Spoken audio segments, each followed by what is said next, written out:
Welcome back, everybody, to Mother's Choice, specifically DBS Mother's Choice's channel. We are back with episode 2 of our podcast series. That's right. We got another special guest today, everybody's favorite history teacher, Miss Julice Yeung. Thank you. I'm the only IB history teacher at DBS too. But still the favorite. Thank you. I'm Ernest. I'm a new person in this podcast. Today we're going to talk about adoption during World War II. Hopefully Ms. Yeung can give us a lot of insight into it. Great. So thanks for having me here. I feel that it's good to talk about adoption since World War II because there's always been a need for adoption. So why don't we look at a few decades before? Maybe you can start with adoption through Operation Pied Piper in the UK. So that's a government operation to allow parents to voluntarily get their children to be transferred to the countryside during World War II. They will be taken care of by a foster family temporarily during the war. The idea is that during World War II, there was a belief that the Axis power is going to bomb the major cities in the UK. So many parents want to send their kids to the countryside to avoid the bombing. So that was the project. And so on one hand, there was a way to save those children from the bombing. But the children do suffer as well because in that scheme, so the parents have no control over where their kids are going to be sent, and there's no way for them to monitor how they're being treated. The foster families take care of the children for a payment from the government. But whether or not they won't really take care of their kids with all their heart is really up to them.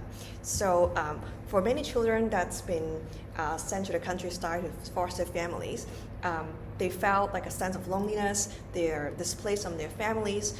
And so before this podcast, I looked at some documentaries. Many of those children are just below 10 years old. I look at 2 case studies, one's a 7-year-old kid, one's 9-year-old. So they were quite confused. They didn't understand the war, but they were separated from their family. And their foster family may or may not have the training to provide them with the right kind of guidance or counseling to get through this change. So that was a struggle for some of them. Yeah, that sounds really rough, especially considering the ages of all of them. Given the gravity of the circumstances at the time, do you have any thoughts on how what that was dealt with, or how they could have dealt with that back then? I see. I think if possible, it would be great that the parents have some sort of way to get an update from their kids. So there's some sort of monitoring of how their kids are being treated. So that might be better. And of course, if that is possible, some training for the foster families would be great to help the kids get through the rough times. So I guess that's where organizations like Mother's Choice come in. When there's a potential foster family, they provide information and training for the foster family to take care of the new kid before the fostering actually happen. So or the adoption. So I think some training for the receiving family would be helpful. So as we can see, Ms. Yeung has told us a lot about evacuating children from cities, urban centers to the countryside. Now could you please give us some statistics about children who were unfortunately suffered traumatic experiences in World War II, notably in some Central European countries? I see. So in Central Europe, that's a situation which has children born as a result of rape during the war.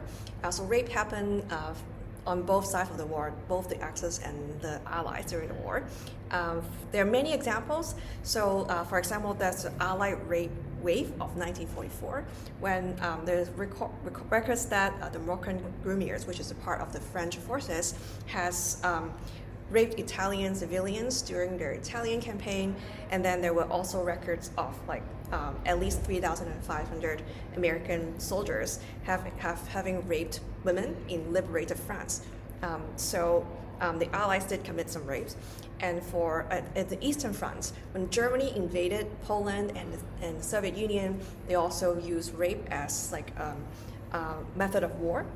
And later, when the Soviet Union got an upper hand in the war, so they fought their way back from Poland all the way to Germany, and rape also happened. As a form of punishment for those who used to collaborate with Nazi Germany. So numbers are hard to find because many victims didn't want to reveal what happened to them. But it definitely is that there must be some children born out of rape, and they will struggle from that because they have confusion over their identity. Many of them didn't know their father, and they have an incomplete family, lack of support both mentally and financially, and also their mothers might suffer mental stress, and not to mention the capacity they need to take care of the children. Yeah, absolutely. These are both issues that Mother's Choice does handle with. For example, pregnancy, teen pregnancy, ordered pregnancy in general, and orphan children that may be born out of tragedies such as rape, which is very unfortunate to hear of. But also, even though this did happen in World War II, the examples of, for example, rape and orphan children born from rape still persist to this day. Yeah. And it's still a modern issue. What do you think we can do about that, or what do you think we can apply from that based on history? I see. Based on history. So I think there are a few things. So if we have a family ready to adopt children, that would be very helpful. Because in the case of war children or the evacuee children, sometimes the parents really just didn't have a better solution for them. So. It would be great if we can take care of the kids, even if we're maybe you're too young to think of adopting a children of your own. But one thing we can all do is to do away the stigma on the mothers, because in these cases, the mother might not be evil, trying to abandon their kids. They may just seek adoption as a solution because that's already the best option they could have. Back in World War II, because of the bombing, many parents have to send their kids away, not because they hate their kids, but they thought that was best for them. And the same goes for cases of rape. Even in modern days, sometimes it happens to women that has no plan to raise a kid or no financial means to do that.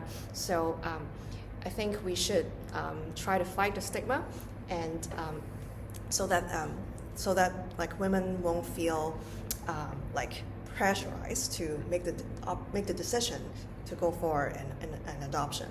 Absolutely agree with you. Well said, especially on the stigma part. Would you like to carry us forward, Ernest, into the next part? So, as some of you may know, there are some Jewish people who were killed in the Holocaust. So, Ms. Yeung, could you please tell us about tell us about some of these statistics on what happened during the Holocaust as people were killed, and what might the children experience? I see. So in the Holocaust, a lot of parents were killed, either in concentration camps or in labor camps. So that left a lot of children as orphans. The numbers are hard to find, but based on the sources I've read, so that must be tens of thousands of them. And for example, I've been to a talk by a Holocaust survivor a few months ago, I think with some of our grade 10s as well. And he has his entire family wiped out except for himself as a, I think, 7-year-old kid. So what he went through is the trauma, because he lost most of his family, but he has no one he's close to talk through it, and he didn't get the right kind of counseling that he has. So there's a lot of struggle. And in the case of World War II, I've looked at some documentaries. Some of the children not only were orphaned, but they witnessed their parents being taken away by the Gestapo or the SS, or being sent to concentration camp. So there's a lot they would need to go through mentally to, have a functioning childhood. Yeah, absolutely. That's a lot to say. Especially, it must be tough for anyone to deal with that, let alone think about all the Jewish children that were orphaned. Now, Ms. Yeung, how would you say that the survival's guilt might affect the children? Because they were they used to have a family, but after the Holocaust and after concentration camps, they might have both have like some trauma due to physical attacks on them, or they might have survival skill, as the person you said who lost his entire family at 7. So how might you think they would be able to cope with it? I see. Many of them were sent to orphanages, and there were some social workers to teach them how to cope with that. But of course, there was not enough compared to having your own parents with you all the time. Today, in orphanages, I think there's a more developed strategy to help those children. For example, for very young kids, I know that I visited Mother Choice once, and there are volunteers like holding babies for hours each day, so that the babies can feel the warmth of a hug before they even know they even knew they need that. So I think that kind of care could help them a little bit. Absolutely, very well said. And that is in fact correct. Mother's Choice does do that. They help out with babies all the time. In fact, you can help out too if you volunteer. And it does not have to be for hours a day just to nurture or coddle a kid. You can simply give a little service, play with them, teach them a little. Anything that you can do to help, Mother's Choice will accept, and you will do the world so much good. Now, to close off, Ms. Yeung, would you have any thoughts regarding adoption on a personal level? Oh, I see. So I have actually been considering adoption myself. The reason is that when me and my husband get married, we actually discuss adoption as a possibility for us. The reason is because of my husband's story. So he was abandoned by his father when he was a kid, when he was in primary school, and after that, his aunt, which is his father's sister, showed up and decided to take care of him, both financially and mentally.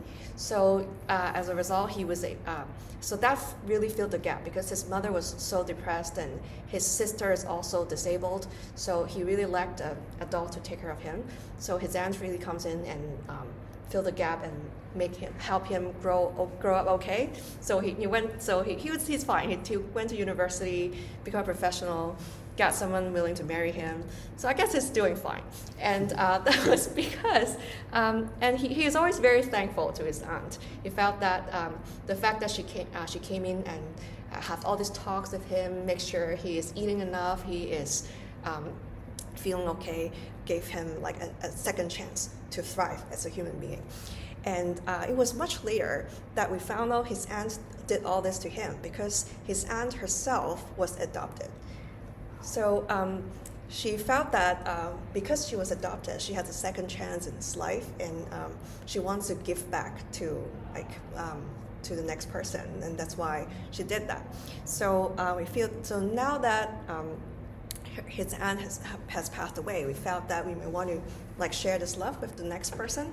So we're thinking that if we want to have kids at all, we will consider adoption. That's an incredibly uplifting and touching story. So. Thank you, Ms. Yeung, for your personal experience.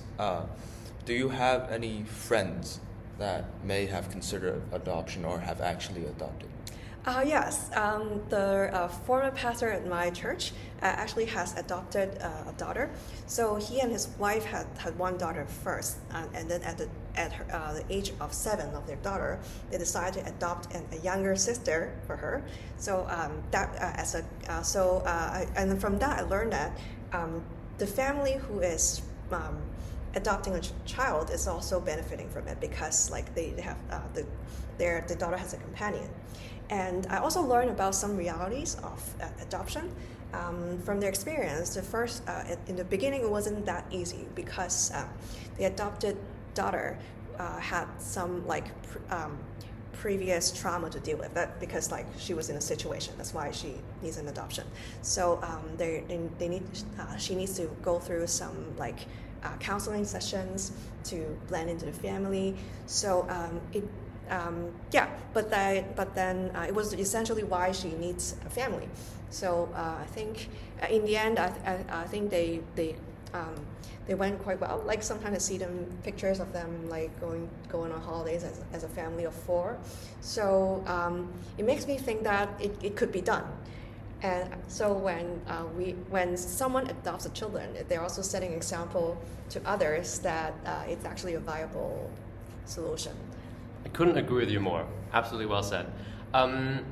Just to add more a little on to this, as you mentioned, your pastor who adopted had to go through some issues maybe before it went maybe smoother. Would you have any advice or even just opinions on people who might want to adopt in the future? I see. I think it would be good to prepare ourselves before we do that. Like the adopting family might want to do some research on that particular child, like how you can be a better listener, be a better supporter, and so that you can help the children not only in terms of like the finance or getting them fed, but also like giving them the right kind of counseling to like help them grow. Very good. Thank you, Ms. Yeung, for helping us to do this podcast today. Remember to subscribe to our account, and more importantly, support Mother's Choice, because we are speaking on behalf of Mother's Choice. So you can donate, you can volunteer, do whatever, even spreading the word. Anything, awareness will help. So you can do your part if you want for these children, women, families in need. We will appreciate your help, and we will see you next time.